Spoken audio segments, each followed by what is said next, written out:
Welcome to part one of Chicago's old synagogues, the Northwest Side. We first concentrate on the area east of Humboldt Park.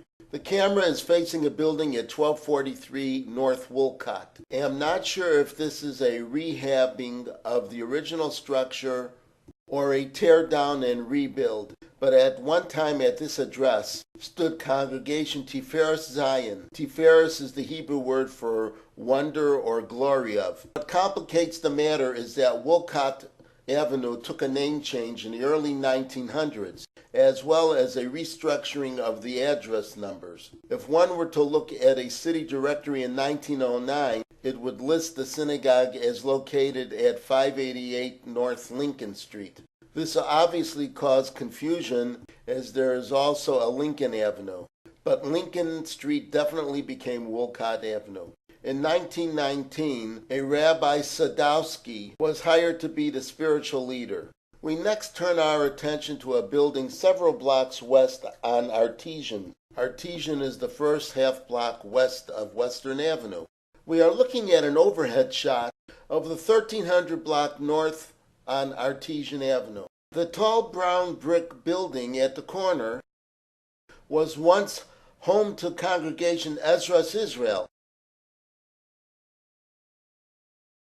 Rabbi Israel Miller was a spiritual leader in this site from 1941 to 1956, at which time the congregation moved to its new place on California Avenue in West Rogers Park. Here is a side view of the building on Potomac Avenue.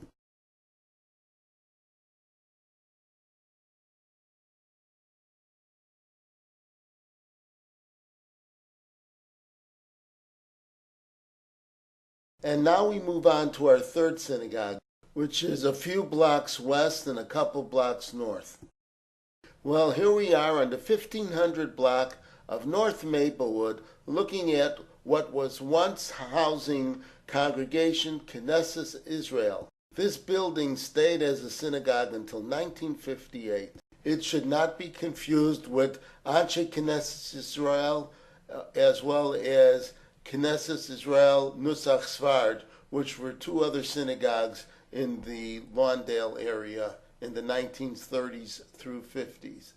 Our next synagogue takes us a couple blocks west to Tallman Avenue and a block over to the 1400s, to Congregation Tzemach Tzedek. This congregation has been identified as having been Lubavitch.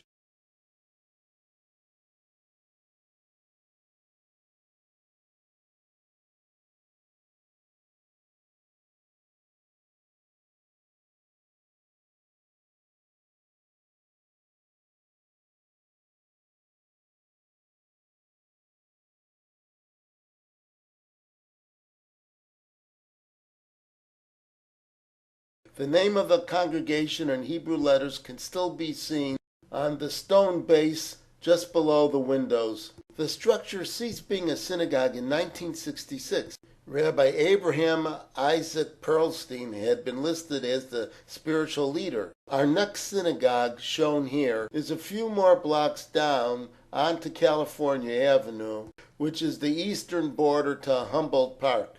We're looking at the Austro-Galiciana Shul. The famous opera singer Richard Tucker used to be the cantor here for the high holidays, and the spiritual leader was Rabbi Moses Eichenstein. In 1957, the congregation merged with another one that had just started in Peterson Park called Congregation Beth Israel. The new congregation on Devon Avenue became titled A.G. Beth Israel, and switched to a more traditional, modern, rather than strictly orthodox practice of customs. Maybe you notice a pattern, but it seems as if most of the synagogues built in the East Humboldt Park area were done so on street corners.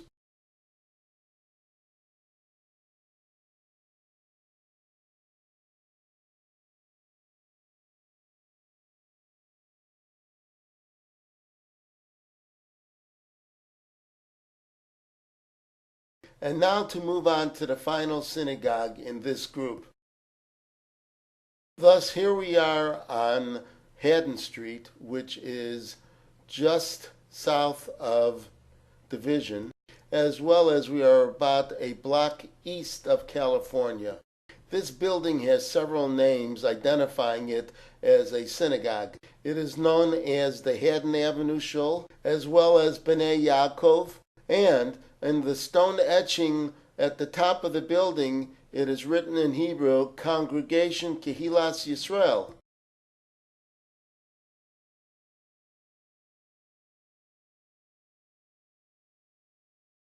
We maneuver the camera to get a better look at the back of the building, where you can see a round-shaped stained glass window depicting a Jewish star. A synagogue historian identifies both Rabbis Peretz Dissin and Chaim Yudkowsky as once having been spiritual leaders at this building.